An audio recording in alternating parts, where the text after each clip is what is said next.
لیکن میں بنیادی طور پہ یہی سمجھتا ہوں کہ اس کی وجوہات اور رجحانات کی حوصلہ شکنی کرنے کے لیے آپ کو اپنے جو درسگاہیں ہیں، دینی درسگاہیں ہوں، یونیورسٹیز کالجز ہوں،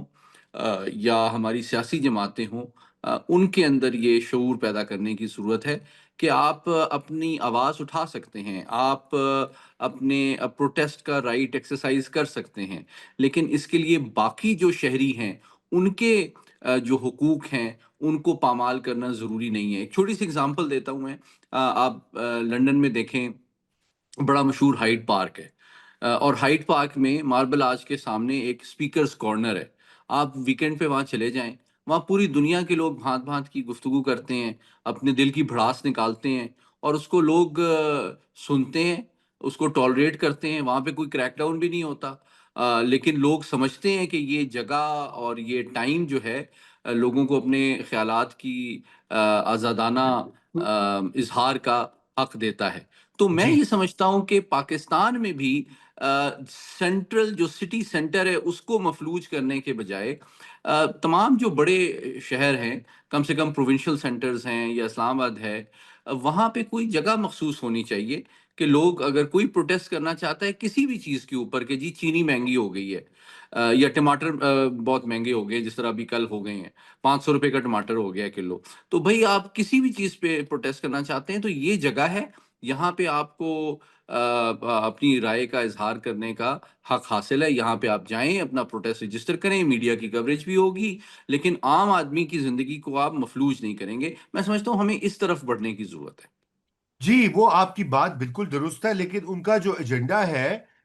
سید محمد علی صاحب، وہ تو بہت ہی اوور آرچنگ قسم کا ایجنڈا نا۔ وہ تو چاہتے، وہ تو ایک سمجھتے ہیں کہ ریاست جو ہے ہماری اسی کو تبدیل کرنا پڑے گا، اور یہ کہ معاشرے میں جو ان کی سوچ ہے وہ باقیوں پر حاوی ہو۔ اب سرتن سے جدا جو ہے از خود ایک نعرہ ایسا ہے کہ اسی کی بنیاد کے اوپر ہی پہلے کاروائی ہونی چاہیے تھی۔ یہ کیسے ایک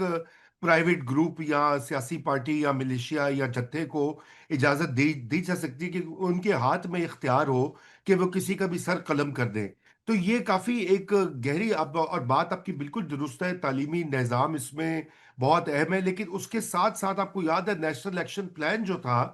اس میں بھی کوئی 20 نکات میں سے تقریباً آدھے ایسے تھے جو اس طرح سے ڈی ریڈیکلائزیشن یا جسے کہا جاتا ہے انتہا پسندی کی روک تھام کے لیے میجرز تھے۔ ہم نے اس کے اوپر عمل نہیں کیا۔ اس میں مدرسوں کی رجسٹریشن اور ریگولیشن کا سوال تھا۔ ابھی جا بجا مساجد ہیں، وہ کیا جمعے کے خطبے میں کہتے ہیں، ان میں کون لوگ آتے ہیں، اس کا بھی کوئی طریقہ نہیں ہے۔ آپ سمجھتے ہیں کہ باقی اسلامی ممالک میں جو ماڈل ہے، یہ ترکی میں، مصر میں، گلف کی ریاستوں میں، وہ اپلائی کیا جا سکتا ہے پاکستان میں؟ ابھی پاکستان بہت بڑا ملک بھی ہے، یہ بھی تھوڑا سا، کیونکہ وہاں تو جمعے کے خطبہ بھی ایجپٹ میں تو مجھے معلوم ہے کہ وہ باقاعدہ اپروول سے جو ہے وہ مساجد سے نشر ہوتا ہے۔ جی دیکھیے، آپ نیو یارک میں رہتے ہیں رضا بھائی، آپ بتائیں کہ نیو جرسی میں جا کے آپ کسی مسجد میں اس قسم کا خطبہ دینا امیجن کر سکتے ہیں جس طرح ہوں، لال مسجد کے جو مولوی صاحب ہیں وہ دیتے رہے ہیں؟ نہیں، یا سعودی عرب میں جو انتہائی دنیا کے اسلامی تاریخ کے مقدس ترین مقامات اور مساجد ہیں، کیا وہاں پہ کوئی تصور کیا جا سکتا ہے کہ آپ اس طرح کی کوئی اینٹی اسٹیٹ بیہیویئر کو پروموٹ کریں مذہب کے گاب میں؟ تو میں سمجھتا ہوں دنیا کی کوئی بھی مہذب ریاست، وہ اس کا تعلق کسی بھی مذہب سے ہو، وہ مذہب کو معاشرے میں انتشار اور بے چینی پیدا کرنے، بگاڑ پیدا کرنے، تشدد پر ابھارنے کے لیے جو کوئی بھی پبلک پلیٹ فارم ہے، پرٹیکولرلی مسجد یا مدرسہ، اس کی اجازت نہیں دی جا سکتی، اور میرے خیال میں دینی بھی نہیں چاہیے۔ تو یہ بہت ضروری ہے۔ اچھا، اس میں بھی میں ایک کنسٹرکٹیو سجیشن اگین میرا یہی ہے کہ جو ہمارے وفاق المدارس بھی ہیں، ان کے ساتھ بھی میں سمجھتا ہوں ہماری جس طرح منسٹری آف ریلیجیس افیئرس ہے، ریلیجیس ہارمنی ہے، منسٹری آف انٹیریئر ہے، ان کو اپنے رابطے اور تعاون کو بڑھانا چاہیے، تاکہ وہاں پہ بھی جو لوگ جو ہیں ممبر پہ بیٹھتے ہیں، خطبات دیتے ہیں، اس کے حوالے سے اور پبلک کی سوچ اور مزاج پر اثر انداز ہونے کی صلاحیت رکھتے ہیں، ان کے لیے کوئی ضروری ہونا چاہیے کہ جناب ان کو اس کے قانونی اور اخلاقی اور سماجی پہلوؤں سے بھی روشناس کرایا جائے کہ جناب آپ کے پاس ایک بہت بڑا ویپن ہے اس وقت تو 21ویں صدی میں۔ رضا صاحب، سب سے بڑا ویپن تو مطلب ڈیجیٹل میڈیا یا انفارمیشن ڈومین ہے۔ اسی کے ذریعے سے آپ لوگوں کو ابھار سکتے ہیں یا موٹیویٹ کر سکتے ہیں۔ تو میں سمجھتا ہوں کہ اس کے جو لیگل معاملات ہیں اس کے حوالے سے ان کو سمجھانا، بتانا، ان کی تربیت بھی ہونی چاہیے کہ آپ ایک نان اسٹیٹ ایکٹر کے طور پر بیہیو نہ کریں۔ اگر آپ معاشرے میں کوئی تبدیلی بھی چاہتے ہیں، کوئی معاملے کی نشاندہی بھی کرنا چاہتے ہیں، تو اس کا ایک کنسٹرکٹیو طریقہ ہو سکتا ہے، ایک تعمیری طریقہ ہو سکتا ہے، ایک اخلاقی طریقہ ہو سکتا ہے۔ اس کے لیے ریاست کو پہ حملہ کرنا یا تشدد پر ابھارنا یا قانون کو ہاتھ میں لینا ضروری بھی نہیں ہونا چاہیے، اور پھر اس کی جو نتائج آپ کے اوپر ایز اے سٹیزن، اس کے جو کانسیکوینسز ہیں ان سے آگاہ کرنا بھی میں سمجھتا ہوں ہمارے مدارس کے علماء، ان کے جو اسٹوڈنٹس ہیں، میں سمجھتا ہوں ان کے کریکولم میں بھی یہ پہلو بہت ضروری ہے۔ جی دیکھیے اپنا محمد علی صاحب، یہ بہت اہم آپ نے بات کہی ہے، تو اس کے لیے تو کافی آگے کام ہے۔ یہ صرف پابندی لگانا یا نوٹیفیکیشن جاری کر دینا یا کابینہ کا، یہ تو بڑا لمبا چوڑا پروسیس ہے جس کے اوپر آگے دیکھنا پڑے گا۔ اچھا سید محمد علی صاحب، یہ زینب عیون بریگیڈ کا بھی معاملہ، یہ پہلے شام میں جو ہے ایرانی حمایت یافتہ فورسز کے ساتھ مل کے بشار الاسد کی حکومت کے دفاع میں بھی لڑے تھے، اور اب ان کے یہ جو لوگ کراچی میں پکڑے گئے، یہ کتنا سگنیفیکنٹ معاملہ ہے، اور اس کا کیا پاکستان کے اوپر کیا اس کے اثرات ہو سکتے ہیں؟ دیکھیے، پہلے میں سمجھتا ہوں یہ اچھی بات ہے کہ اس قسم کے جو فورن انٹیلیجنس ایسٹس ہیں، ان کے اوپر ہمارے جو ریاستی ادارے ہیں وہ نگاہ رکھتے ہیں، نظر رکھتے ہیں، اور ان کی سرگرمیوں کو مانیٹر کرتے ہیں تاکہ ہمارے معاشرے کو محفوظ کیا جا سکے اس قسم کی کارروائیوں سے۔ یہ ایک افسوسناک بات ہے کہ پاکستان کم سے کم 5 دہائیوں سے مختلف انٹیلیجنس ایجنسیز کی آماجگاہ رہا ہے، اور ان کے ایکشنز جو ہیں وہ یہاں پہ رہے ہیں۔ اور آپ کو یاد ہوگا کہ ڈاکٹر ملیح لودھی کا ایک بڑا مشہور جملہ ہے کہ پاکستان جو ہے وہ کئی اور ممالک کے درمیان جو پراکسی وار ہے اس کا بیٹل گراؤنڈ رہا ہے، اور تو یہ بڑی افسوس کی بات ہے۔ میں نے آپ کو بتاتا چلوں، کچھ عرصہ قبل جو اس وقت کے وزیر خارجہ تھے، ان کو میں نے تجویز بھی دی تھی آن اے لائٹر نوٹ۔ میں نے کہا تھا کہ ہماری جو ڈیفنس پالیسی ہے، وہ ہماری فورن پالیسی کی جو کمزوریاں ہیں اس کے ڈیمیج کنٹرول کے لیے استعمال کی جاتی ہے۔ انہوں نے کہا اس کا کیا مطلب ہے؟ میں نے کہا اس کا مطلب یہ ہے کہ اگر آپ اپنے تمام جو برادر ممالک ہیں مسلم دنیا کے، ان کو واضح کر دیں ایک میٹنگ میں بلا کے کہ آپ کی بڑی مہربانی ہوگی کہ آپ ہمارے ملک میں کسی بھی مکتب فکر کی فورن فنڈنگ نہ کریں، اور بہت اگر کرنا چاہتے ہیں تو وہ تھرو پراپر چینل، آپ جس طرح فائنینشیل سسٹم ہوتا ہے اس کے ذریعے سے کریں۔ چونکہ آپ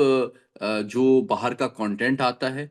جو باہر کے نظریات خیالات آتے ہیں، جو باہر کے وسائل آتے ہیں، وہ پاکستان کے اندر مختلف مکاتب فکر کے دینی مدارس کو، مجھے کہنے دیجئے، ان ممالک کے تصویراتی مفادات کو پروموٹ کرنے اور پاکستان کی نیشنل اور انٹرنل سیکیورٹی کو ہارم کرنے کے لیے استعمال ہوتے رہے ہیں۔ یہ بڑی افسوسناک اور تشویشناک بات ہے، لیکن اس کے سدباب کے لیے آپ کو سفارتی سطح پہ یہ بات اٹھانے کی ضرورت ہے۔ خالی ایک ری ایکشن اور کائنیٹک ڈومین میں لا انفورسمنٹ کا یہ معاملہ داخلی سطح پہ نہیں ہے کہ ہم نے 2 بندے کراچی میں پکڑ لیے یا 4 بندے پشاور میں پکڑ لیے۔ بات دراصل یہ ہے، یہ تو ری ایکشن ہے، لیکن اگر فورن پالیسی کے سطح پہ ہم جن ممالک سے ہمارے اس حوالے سے خدشات ہیں، کنسرنس ہیں، ان کو دو طرفہ سطح پہ سنجیدہ انداز میں دو طرفہ سطح پہ اٹھانے کی ضرورت ہے کہ جناب آپ ہمارے ملک کے اندر کسی بھی مکتب فکر یا دینی مدرسے کو یا درسگاہ کو اگر فنڈ کرنا چاہتے ہیں تو اس کے لیے جو سیاسی جو سرکاری چینلز ہیں اس کے ذریعے آپ کو آنا چاہیے۔ مثال کے طور پہ آپ دیکھیں، اگر یو ایس ایڈ یا ڈفڈ اگر ہمارے ہائر ایجوکیشن کمیشن کو فنڈ کرنا چاہتا ہے تو ایک اس کا فریم ورک موجود ہے۔ آپ لیٹ سے لمس کو کوئی فنڈنگ آ رہی ہے یا آئی بی اے کو کوئی فنڈنگ آ رہی ہے، تو وہ یا نسٹ کو کوئی فنڈنگ آ رہی ہے تو وہ ایک تھرو پراپر چینل ایک فائنینشیل سسٹم کے ذریعے سے، ہائر ایجوکیشن سسٹم کے ذریعے سے آئے گی. تو ہمارے جو دینی مدارس ہیں بہت ضروری ہے. آپ نے پہلے بھی بات کی، حوالہ دیا اس کی رجسٹریشن کا، لیکن بات میں سمجھتا ہوں رجسٹریشن تک وہ تو بہت ضروری اور لانگ اوور ڈیو ہے، لیکن وہ کافی نہیں ہے. ان کو دیکھیں، ایک دینی مدرسہ میں ایک امپورٹنٹ کامنٹ کرنا چاہتا ہوں. وہ بنیادی طور پہ اگر اس کو لیگلی یا ایڈمنسٹریٹولی دیکھا جائے تو وہ ایک این جی او ہی ہے نا. جی تو بالکل. اگر این جی او کو رجسٹر کرنے، ریگولیٹ کرنے کے اوپر اتنے اسٹرنجنٹ قوانین موجود ہیں، اتنے سخت قوانین موجود ہیں کہ جی آپ کو ایس سی سی پی سے رجسٹر ہونا ہوگا، آپ کو ہر سال آڈٹ کرانا ہوگا، آپ کو ٹیکس ریٹرن جمع کرانی ہوگی، وغیرہ وغیرہ. تو دینی مدارس بھی تو این جی او ہی ہے نا. چاہے وہ انڈیویجول ان کو چیریٹی دے رہا ہے، کوئی دوسرا ملک دے رہا ہے، کوئی تنظیم دے رہی ہے، کوئی ادارہ دے رہا ہے، اس کے اوپر ٹرانسپیرنسی اور اوور سائٹ میں کیا حرج ہے؟ اگر ان کا مقصد عوام کے اور معاشرے میں بہتری لانا ہے تو I think they should be transparent and accountable and they should cooperate. کہ ان کا بھی اسی قسم کا ایک نظام بنانے کی ضرورت ہے، تاکہ ان کا جو کانٹینٹ ہے، جو مواد وہاں پہ پڑھایا جاتا ہے، جو کتابیں وہاں جو سلیبس ڈیولپ کیا جاتا ہے، جو فنڈنگ وہاں پہ آتی ہے، اس کے حوالے سے گورنمنٹ کی اوور سائٹ بھی ہونی چاہیے. اور میں سمجھتا ہوں اسٹیٹ کے ساتھ ان کا ایک ٹرسٹ کی ریلیشن شپ بھی ہونی چاہیے، تاکہ نہ صرف کہ ان کے بچے، ان کے بچوں کے والدین کو بھی یہ اعتماد ہو کہ وہ جن درسگاہوں میں بچوں کو بھیج رہے ہیں وہ ان کی زندگی اور اخلاق کو بہتر بنانا چاہتے ہیں، ان کو وہ دہشت گرد نہیں بنانا چاہتے اور کسی کے ہاتھوں میں، غلط ہاتھوں میں وہ استعمال ہونے کے لیے نہیں بھیج رہے. جی درست، بالکل میں تو اتفاق کرتا ہوں آپ سے. اچھا سر، یہ میں نے شروع میں بھی خیبر پختونخوا کے حوالے سے بات کی، اور ظاہری بات ہے اس کا تعلق افغانستان سے بھی براہ راست نکلتا ہے. آج جو ان کی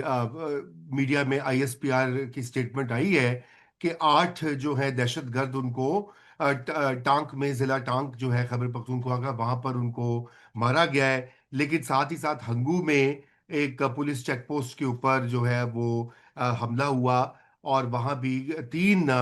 پولیس کے جو ہیں اہلکار وہ شہید ہوئے. ان میں سے ایک ایس پی ہے لیول کے ہیں. جو کہ آپ نے دیکھا کہ متواتر یہ اٹیکس جاری ہیں، اور اسی وجہ سے پاکستان نے افغانستان کے ساتھ جو ہے وہ بھی اسکرمشز ہوئی ہیں. ابھی وہاں پہ کچھ عارضی جنگ بندی ہے، 25 کو دوبارہ سے مذاکرات کا ایک راؤنڈ ہے. یہ جو کچھ ہو رہا ہے کے پی میں، اور جس انداز میں اور جس فریکوینسی کے ساتھ ہو رہا ہے، یہ اس کا کیا سد باب کا طریقہ کار ہے؟ کیونکہ افغان طالبان تو لگتا ہے ان کی نیت نہیں ہے ٹی ٹی پی کو روکنے کی. تو کیا پاکستان مزید سرجیکل سٹرائکس اور ان سائڈ افغانستان جو ہے کاروائیاں کر سکتا ہے؟ اس کے کیا پروز اینڈ کونز ہیں؟ کس حد تک ہم آگے جا سکتے ہیں؟ میں آپ سے اگری کرتا ہوں رضا صاحب. میں سمجھتا ہوں کہ یہ افسوسناک بات ہے کہ پاکستان نے میں نے شاید پہلے بھی کہیں گزارش کی تھی کہ پچھلے 78 سال میں جان اور مال کے اعتبار سے بھارت کی دشمنی میں اتنا نقصان نہیں اٹھایا جتنا جان اور مال کی قیمت کے اعتبار سے افغانستان کی دوستی میں اٹھایا ہے. 150 ارب ڈالر کا معاشی نقصان اور 1 لاکھ کے قریب شہادتیں. تو اس میں خوشائند پہلو یہ ہے کہ اس وقت کی سیاسی اور فوجی قیادت کو اس کا ادراک ہے. اس وقت حقیقت یہی ہے کہ افغانستان ہماری اسٹریٹجک ڈیفث بننے کے بجائے اب افغانستان جو ہے وہ ٹی ٹی پی کی اسٹریٹجک ڈیفث بن چکا ہے. تو اب ہمارے لیے بڑا ضروری ہے کہ ہم اس کے حوالے سے ایک فیصلہ کن لیکن جامع اور ویل تھاٹ آؤٹ پالیسی مرتب کریں. اس کا ایک پہلو آپ نے آلریڈی اس کی نشاندہی کی، اور میں آپ سے متفق ہوں کہ جو نیشنل ایکشن پلان کے ایسے اسپیکٹس ہیں جو کہ صرف ریئیکشنری یا کائنیٹک ڈومین میں نہیں ہیں، بلکہ اس کے کازز اور وجوہات کو ایڈریس کرتے ہیں جس کی وجہ سے ہماری سرحدوں کے اندر دہشت گردی اور انتہا پسندی میں اتنا اضافہ ہوا ہے. تو میں موٹی بات یہی کروں گا کہ ہم افغانستان کے ساتھ تعاون چاہتے ہیں، ان کے ساتھ تعلقات کو بہتر بنانا چاہتے ہیں. ہم افغان حکومت اور عوام کے ساتھ کسی قسم کی دشمنی نہیں چاہتے، لیکن افغانستان کی ٹیریٹری کے اندر جو ایسے انڈیویجول اور عناصر موجود ہیں جو کہ کسی بھی کی ایما پر پاکستان کے خلاف دہشت گردی کو پلان کرنے، ٹریننگ میں، ایگزیکیوشن میں، آپریشنز میں انوالو ہیں، اور پچھلے 4 سال میں 10,000 سے زیادہ دہشت گرد حملے جو پاکستان میں ہوئے ہیں اس کا موجب بنے ہیں، اس کا سدباب کرنا میں سمجھتا ہوں عالمی قوانین کے بھی عین مطابق پاکستان کی رائٹ آف سیلف ڈیفenس کے زمرے میں فال کرتا ہے۔ البتہ یہ بہت ضروری ہے لیکن یہ کافی نہیں ہے۔ اس کے لیے میں نے کہا داخلی سطح پہ چونکہ ہم کوآپریٹ کرنا تو چاہتے ہیں افغان حکومت کے ساتھ، لیکن اگر اس میں وہ فورتھ کمنگ نہیں ہوتے، اتنا تعاون نہیں کرتے جتنا ہمیں توقع ہے، تو پھر ہمیں کم سے کم اپنے ہاؤس کو ان آرڈر کرنا تو اب مطلب نہ کرنا ہمارے لیے ان افورڈیبل ہو چکا ہے۔ ہم نے چاہے وہ مدارس کی ریفارم ہو، چاہے سی ٹی ڈی کی کیپیسٹی بلڈنگ ہو، چاہے پولیس کی کیپیسٹی بلڈنگ ہو، چاہے ہمیں افغان جو رجسٹریشن کا پروسیس ہے یا جو اللیگل افغان کی ملک واپسی کا پروسیس ہے، اس سب کو ہمیں کوآرڈینیشن کے ذریعے فیسیلیٹیٹ کرنا اور جلد از جلد پایہ تکمیل تک پہنچانا ضروری ہے۔ یہ وہ سارے اقدامات ہیں جو فوج نے بھی نہیں کرنے اور نہ افغانستان نے کرنے ہیں۔ تو موٹی بات یہ ہے رضا صاحب، جو کام ہم نے خود کرنے ہیں اور ابھی تک نہیں کیے ہیں وہ ہمیں فوری طور پہ کرنے چاہیے۔ اور جہاں تک افغانستان کا تعلق ہے، جو دہشت گرد عناصر ڈائریکٹلی انوالو ہیں ان کے خلاف چونکہ مذاکرات جو کل ہو رہے ہیں ترکی میں، اس کا بنیادی مدعا ہی یہ ہے کہ پاکستان افغان حکومت سے یہ گارنٹی سیکیور کرے کہ ان کی ٹیریٹری سے پاکستان کے خلاف اس طرح کا حملہ دوبارہ نہیں ہوگا۔ لیکن اگر ہوتا ہے تو obviously پاکستان کو اس کے سدباب کے لیے کچھ نہ کچھ اقدامات تو کرنے پڑیں گے۔ لیکن سفارتی سطح پہ میں یہ بتانا چاہتا ہوں کہ میری ناقص رائے میں جو دیگر ہمسایہ ممالک ہیں افغانستان کے، وہ اس میں ایران بھی شامل ہے، اس میں چین بھی شامل ہے، اس میں سینٹرل ایشین ریپبلکس بھی شامل ہیں، ان کے ساتھ مل کر ہمیں ایک سفارتی کوشش جامع انداز میں کرنے کی ضرورت ہے، کیونکہ دہشت گردی ہو یا منشیات ہو یا بلیک اکانومی ہو، یہ ان تمام ممالک کا کامن کنسرن ہے۔ تو اس کے ساتھ ان کے ساتھ مل کر ہمیں افغانستان پر سفارتی دباؤ ڈالنے کی ضرورت ہے، تاکہ ان کو یہ غلط فہمی نہ ہو کہ اگر ہم پاکستان کے ساتھ تعاون نہیں بھی کریں گے تو باقی ممالک کے ساتھ تو کوئی فرق نہیں پڑتا۔ جی، یہ بات بالکل صحیح آپ نے کہی، اور جو ہے لیکن اس میں جو پرابلم آ رہا ہے کہ افغان طالبان کا کیا کیا جائے محمد علی صاحب اس وقت یہ بڑا ایک چیلنج ہے، کیونکہ یہ سمجھ نہیں آ رہی کہ ان کے ساتھ ڈیل بھی پاکستان نے پتہ نہیں کتنی 800 بار پروٹیسٹ کیا ہے۔ وہ میں ڈیٹا دیکھ رہا تھا تو وہ ہوش ربا باتیں کہ پتہ نہیں درجنوں بار ان کو تاکید کی ہے، کئی بار ان سے مذاکرات کیے، کئی کیا سینکڑوں بار، اور اس کے باوجود وہ ان کے جو پالیسی ہے وہ جوں کی تو ہے، اور وہ یہ کہ انہوں نے ہاتھ نہیں لگانا جو بلوچ سیپریٹسٹ گروپس، متشدد گروپس جو ان کی سرزمین سے آپریٹ کر رہے ہیں، یہ ٹی ٹی پی آپریٹ کر رہی ہے، دیگر ٹی ٹی پی بھی ایک نیٹ ورک ہے، اس کے بھی کئی حصے بکھرے ہیں، لیکن وہ نہیں یہ بات مانتے۔ کیا آپ سمجھتے ہیں کہ اب پھر پاکستان کے پاس یہ اب مزید یہ جو افغانستان کے اندر کارروائی کرنے کے علاوہ کوئی آپشن اور ہے جس سے ہم ایکسپلور کر سکتے ہیں؟ دیکھیے میں نے کہا کہ بنیادی طور پہ ہماری ایک افغانستان پالیسی میں ایک کمپریہنسو اور میجر ریویو کی ضرورت ہے۔ ہم چونکہ ابھی تک افغان پالیسی کے بہت سارے حصے بکھرے کیے ہوئے تھے، ہم نے ان کو کمپارٹمنٹلائز کیا ہوا تھا کہ یہ جی ریفیوجی کا معاملہ ہے، یہ ڈونیشن کا معاملہ ہے، یہ ویزے کا معاملہ ہے، یہ دہشت گردی کا معاملہ ہے، یہ ٹریڈ کا معاملہ ہے، وغیرہ وغیرہ۔ ہمیں ایک جامعہ پالیسی کی ضرورت ہے افغانستان کے اوپر، جس میں ہمارے جتنے بھی انسٹرومنٹس آف پاور ہیں یا لیوریجز ہیں ان کو ہم بیک وقت بروئے کار لائیں۔ اس میں اگر میں 4 ڈومینز میں سمپلی بات کروں یا 5 ڈومینز میں بات کروں، سب سے امپورٹنٹ تو پولیٹیکل ڈومین ہے کہ کم سے کم جو پاکستان کے اندر سیاسی جماعتیں اور صوبے ہیں ان کو تو کم سے کم ہم قائل کریں کہ آپ جو ہے اپنی کیپیسٹی بلڈنگ کریں، گورننس کو بہتر کریں، اور جو اللیگل افغانز ہیں ان کے جو مضر اثرات ہمارے معاشرے پہ، معیشت پہ، سلامتی پہ پیدا ہو رہے ہیں ان سے ہم جان چھڑانے کی کوشش کریں۔ دوسری ڈومین انفارمیشن ڈومین ہے۔ ہمارا جو موقف اور بیانیہ ہے وہ بھی ایک کنسرٹڈ اسٹرانگ میسج دینے کے لیے ضرورت ہے، اور پاکستان کے لوگوں کو بھی اس میں بہت امپورٹنٹ رول پلے کرنا چاہیے۔ مے بی جو اللیگل افغان ہے اس کے اوپر حکومت شاید کوئی انعام رکھ دے ایز این انسینٹیو، کہ جی مثلاً آپ کو 1 لاکھ روپے انعام دیا جائے گا اگر آپ اللیگل افغان آپ کے گھر میں، آپ کے محلے میں، دکان میں، تندور پہ، کہیں پہ بھی موجود ہے، آپ اس کو پوائنٹ آؤٹ کریں تو آپ کو 1 لاکھ روپے انعام دیا جائے گا۔ اس کو انسینٹیوائز کر دیں آپ، اور اس کو فیسیلیٹیٹ کریں، اور افغانستان کو بھی یہ پیغام کلیئرلی دیں کہ ہماری افغان حکومت سے، افغان عوام سے کسی قسم کا کوئی مسئلہ نہیں ہے، ان کے ساتھ کوئی جنگ نہیں ہے۔ ہم صرف جو ہے ان انڈیویجولز یا ایلیمنٹس کو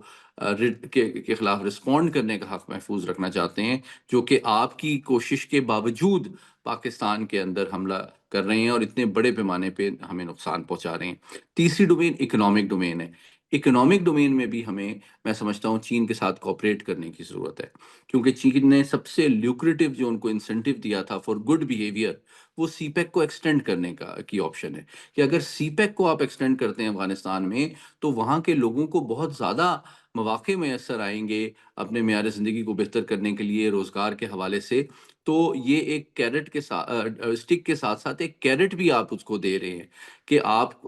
اس اپرچونٹی لاس کو بھی ذہن میں رکھیں، کہ اگر آپ بھارت کے پراکسی بن کے اس ملک افغان سرزمین کو آفر کر رہے ہیں B L A T T P کے لیے پاکستان کے خلاف، تو اس کا نقصان صرف پاکستان کا ٹرسٹ اور گڈ ول نہیں ہے، آپ ان بہت ساری لیوکریٹو اکنامک اپرچونٹیز سے بھی ہاتھ دھو بیٹھیں گے، جس کے ذریعے سے نہ صرف آپ کی حکومت کی لیجیٹیمیسی، بلکہ آپ کی عوام کی خوشحالی اور معیار زندگی میں بھی تبدیلی آ سکتی ہے۔ تو یہ تیسرا اکنامک لیوریج بہت امپورٹنٹ ہے۔ اور چوتھا، جس طرح میں نے کہا، سفارتی سطح پہ، کہ ہمیں ریجن کے تمام کنٹریز، جو خاص خصوصاً جو نیبرز ہیں، ان کا ایک فریم ورک بنا کر، اس کے ذریعے سے مل کر ان کو یک زبان ہو کر یہ پیغام دینے کی ضرورت ہے کہ آپ کے ملک سے دہشت گردی، آپ کے ملک سے کرائم اور آپ کے ملک سے منشیات اس پورے خطے کے لیے خطرہ ہے، اور یہ آپ کے کسی بھی نیبر کو ایکسیپٹیبل نہیں ہے۔ اور آخری بات یہ کہ پھر جو انڈیویجول رہ جاتے ہیں ہمارے خلاف، جو مسلسل کارروائیاں ان کے کہنے کے باوجود کر رہے ہیں، ان کو ڈیفینیٹلی ہمیں ان کے خلاف جوابی کارروائی کا حق ہم محفوظ رکھتے ہیں۔ لیکن آخری کامنٹ کوئکلی، ابھی جو ریسنٹ رپورٹس آ رہی ہیں اس میں یہ آ رہی ہیں کہ کابل اور قندھار کے درمیان بھی جو ہے نا ایک پاور سٹرگل کافی انٹینسیفائی ہوتی جا رہی ہے، اور نظریاتی جو ان کی قیادت ہے قندھار کی، وہ شاید پاکستان کی طرف نرم گوشہ رکھتی ہے، لیکن جو ایمبیشس پولیٹیکل پاور ہے کابل میں، وہ شاید ان کی بات سنتی نہیں ہے، اور وہ ٹالریٹ کر رہی ہے ان دہشت گرد ایلیمنٹس کو جو کہ پاکستان کے دشمن ہیں۔ جی، بہت شکریہ محمد علی صاحب آپ کے وقت کا، اور انشاءاللہ آپ کو ہم زحمت دیتے رہیں گے وقتاً فوقتاً۔ تو آج کے لیے آپ سے اجازت، اور یہ بہت ہمیشہ کی طرح very enlightening discussion. Thank you. بہت شکریہ، تھینک یو سر۔ جی ناظرین، بڑھتے ہیں اگلے حصے کی طرف، اور مجھے جوائن کیا ہے عمار رشید صاحب نے۔ عمار ہمارے نوجوان دانشور بھی ہیں، سیاسی کارکن بھی ہیں، اور جو ہے لیڈر ہیں ہمارے سب کے قوم کے۔ جی عمار، کیا حال ہے آپ کا؟ ذرا انمیوٹ کر لیجئے۔ بالکل ٹھیک ہے sir, thank you so much for having me, good to see you. جی جی، گڈ ٹو سی یو۔ بالکل عمار، میں نے آپ سے دو تین ایشوز کے اوپر بات کرنی۔ سب سے پہلے تو ہم ٹی ایل پی کی بات کر رہے تھے کہ ٹی ایل پی کا بین یہ جو ہے آج نوٹیفیکیشن بھی ہوا ہے۔ آپ کیا سمجھتے ہیں بحیثیت، آئی مین یو آلسو پولیٹیکل ورکر،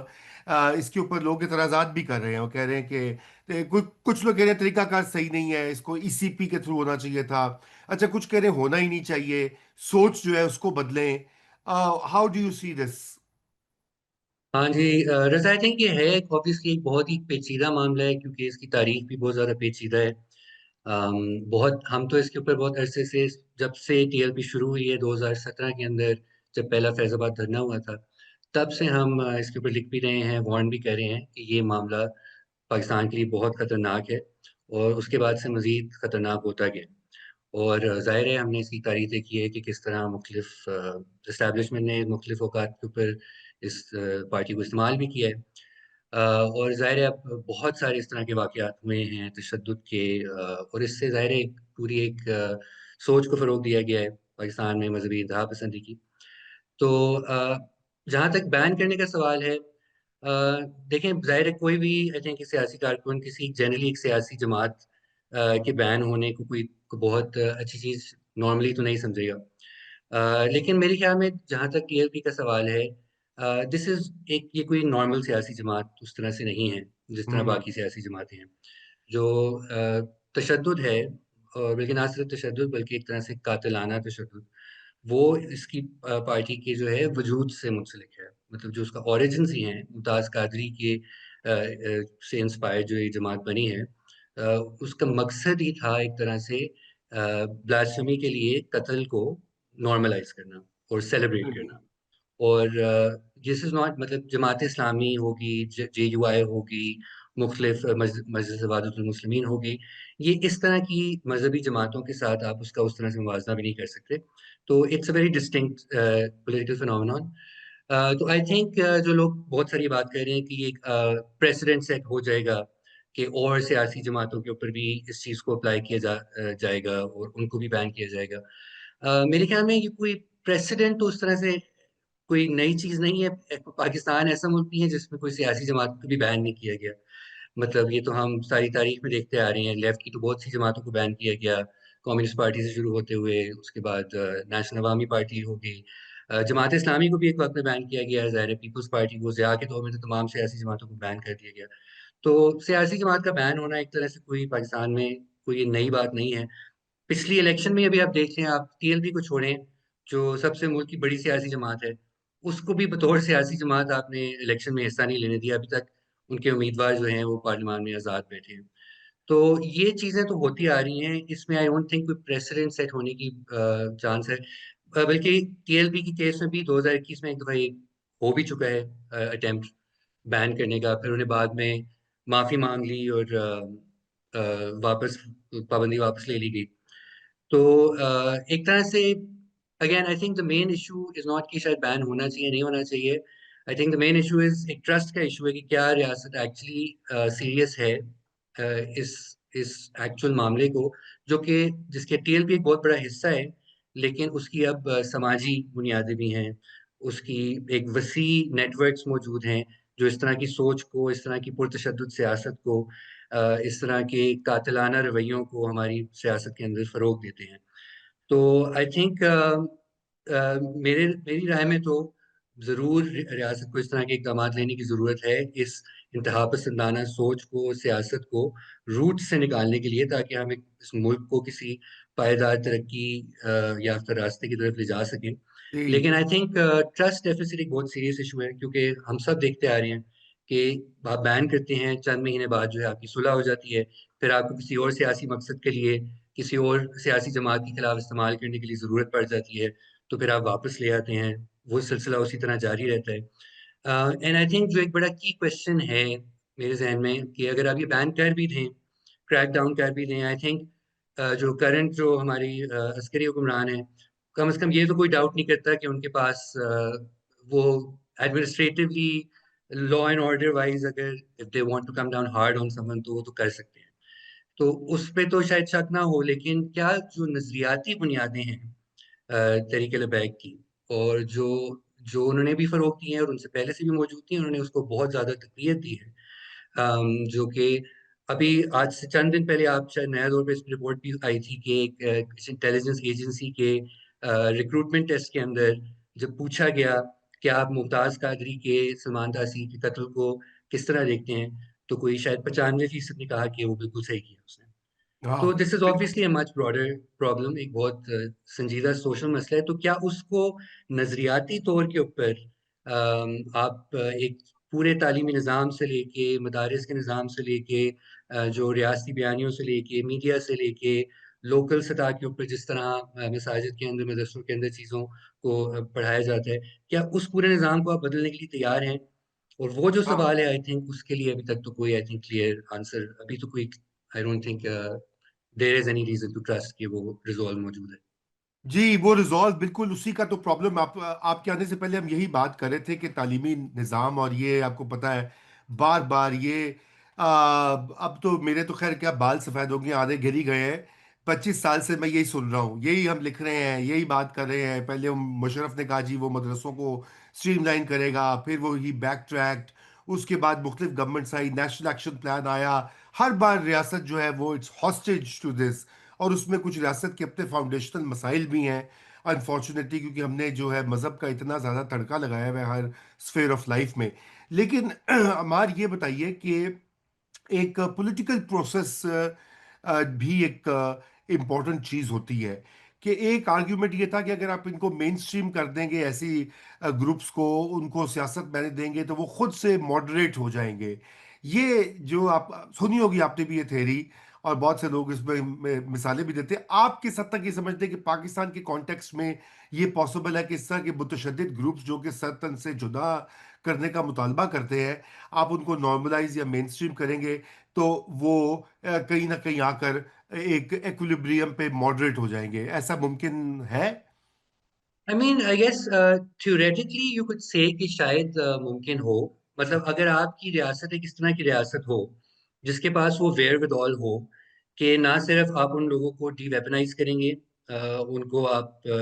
تشدد کے راستے سے دور لے جائیں گے، بلکہ آپ ان کو ڈی ریڈیکلائز کریں گے، ان کی آپ ری ایجوکیشن کریں گے، ان کو کسی طرح معاشی طور کے اوپر انٹیگریٹ کریں گے، ان کو کوئی روزگار کے کوئی ٹھوس مواقع فراہم کریں گے، ان کے بچوں کے لیے ایک نئے طرز تعلیم کا آپ کو منظم کریں گے. تو آئی مین آپ دیکھ سکتے ہیں ہمارے ہمسایہ ممالک میں، چین میں بھی اس طرح کے پروگرامز تو کیے ہیں جس کے لوگ تنقید بھی کرتے ہیں کہ وہ بہت زیادہ اتھارٹیرین ہیں، اور بہت سارے مسائل ہیں، اور یقیناً ہیں بھی، میں یہ نہیں کہہ رہا اس کے اندر ایکسیسز بھی ضرور ہوں گے، اور ضروری نہیں ہے کہ آپ کو مکمل طور پہ وہ ریپلیکیٹ کرنا پڑے. لیکن ہمارے پاس بہت ساری مسلمان ممالک میں بھی مثالیں موجود ہیں. ہمارے پاس ترکی کی مثال ہے، ہمارے پاس ہوں سینٹرل ایشین جو مسلم ممالک ہیں ادھر کی مثالیں، ایون اوبیسلی مڈل ایسٹ میں بھی آپ کو مل جاتی ہیں. ایم بی ایس نے بھی بہت سارا ایک مطلب اس نے ڈیپ روٹیڈ جو سعودی سماج میں جو ریڈیکلائزیشن تھی اس کو کامبیٹ کرنے کے لیے مختلف ایجوکیشنل انیشیٹوز لیے ہیں. وہ ان کا سیاسی نقطۂ نظر اور امریکہ کے ساتھ تعلق وہ ایک الگ قصہ ہے، لیکن بہت سارے مسلمان ممالک میں آپ کو اس طرح کی مثالیں ملتی ہیں. لیکن اس کے لیے آپ کو ایک ریزالو چاہیے، پولیٹیکل ول چاہیے، آپ کو اسٹیٹ کیپیسٹی چاہیے، اور آپ کو clarity, ideological clarity. I think جو آپ کی جو existing governing ruling set up ہے اس کے اندر ہونا بہت اشد ضرورت ہے. اب آئی ڈونٹ نو وہ آئیڈیولوجیکل جو جنگ اگر لڑنی ہے آپ نے، تو ابھی کے رولنگ سیٹ اپ میں کون ایسا ہے لومینری جو کہ ایکچولی جا کے مکالمہ کر سکتا ہے، جو کہ ایک نئی مذہبی روایات ہیں، یا اگر آپ نے کوئی ماڈرنسٹ اسلامک انٹرپریٹیشنس کو فروغ دینا ہے آپ ان کو فروغ دیں. ابھی تو حالت یہ ہے کہ جو پاکستان کے جو شاید سب سے نمایاں ریفارمسٹ اسکالرز ہیں جیسے جاوید گاندھی صاحب ہو گئے، وہ پاکستان سے جلا وطن ہیں کتنے عرصے سے. ایسے لوگ بھی جو کہ ابھی کی حکومتی بیانیے سے جن کا اتفاق تھا زیادہ، اس طرح جیسے محمد علی مرزا جیسے لوگ، وہ انہوں نے بھی ان بہت سارے گروپس کے خلاف اور اس بلاسفیمی پالیٹکس کے خلاف بات کی. وہ آج جیل میں بیٹھے ہیں کیونکہ انہوں نے کسی کرسچن سیکٹ کی بلیف کو کوٹ کیا تھا. اور نہ صرف پھر ریاست کی سنجیدگی سے اس بات سے اندازہ ہو سکتا ہے کہ نہ صرف وہ اس کو پروٹیکٹ نہیں کر پائے، بلکہ الٹا جو کاؤنسل آف اسلامک آئیڈیالوجی انہوں نے کہا آپ اس پہ مزید توہین کے الزامات لگائیں. تو اگر آپ کے ایگزسٹنگ جو ایون اگر آپ رولنگ اسٹیٹ سے لنک جو آپ کے ریلیجس آئیڈیالوگز جو علماء اور مشائخ ہیں، وہ اگر اس چیز کے اوپر کلیئرٹی نہیں رکھ سکتے کہ آپ نے اس طرح کی سوچ کو کس طرح ختم کرنا ہے، اور آپ نے یہ جو ہر چیز کو بلاسفمی قرار دینا، جو ہمارے اپنے قوانین کے اندر ان چیزوں کو ڈالا گیا ہے تاکہ لوگ اس کو ایک ہتھیار کے طور پہ استعمال کر سکیں. اس کے اوپر بہت سارے لوگوں نے کام کیا ہے، رفعت نظر جیسے، جنہوں نے بتایا کہ کس طرح قوانین کو ٹوسٹ کیا گیا ہے and how they become a tool in the hands of the most corrupt people in society. آج سے کچھ مہینے پہلے ہم نے دیکھا کہ اسلام آباد ہائی کورٹ کے اندر واضح طور پہ یہ لوگوں کے لائیو کیمرہ سیشنز کے اندر ثابت ہو گیا کہ ایک پورا گینگ ہے جو کہ بلاسفیمی کو ایک بزنس کے طور کے اوپر، بلاسفیمی ایلیگیشنز کو استعمال کر کے کئی سو لوگوں کو جیل میں ڈال چکے ہیں، اور ان میں سے بہت ساروں کو قتل بھی کیا جا چکے ہیں، کاروبار کے طور کے اوپر یہ چلا رہے ہیں. اور جب فیصلہ آیا ہائی کورٹ کا اس کے خلاف اور ایک کمیشن بننے کا جو آرڈر آیا، اس کے اوپر بھی ابھی تک جو ہے وہ عمل درآمد نہیں کرا سکے. تو ٹھیک. یہ اتنے گہرے، اور ساتھ میں یہ بھی اس میں پتہ چلا کہ ایف آئی اے کے بھی افیشل شاید اس کے اندر ملوث تھے. تو ایک بہت ڈیپ روٹڈ ایشو ہے یہ آپ کی ریاست کے ہر ادارے کے اندر، from the top to the bottom یہ سوچ جو ہے انفیسٹڈ ہے. تو ایک جماعت کو بین شاید چلے، maybe it might be good first step شاید اگر آپ کا ریزالو دکھانے کے لیے، لیکن the problem is far greater and it again comes down to whether or not کہ حکومت کے پاس وہ نظریاتی ویئر ودال ہے اور وہ سیاسی ویئر ودال ہے کہ وہ اس پریشر کو وithstand بھی کر پائیں گے یا نہیں، اور اس کو آئیڈیولوجیکلی کنفرنٹ کر پائیں گے یا نہیں.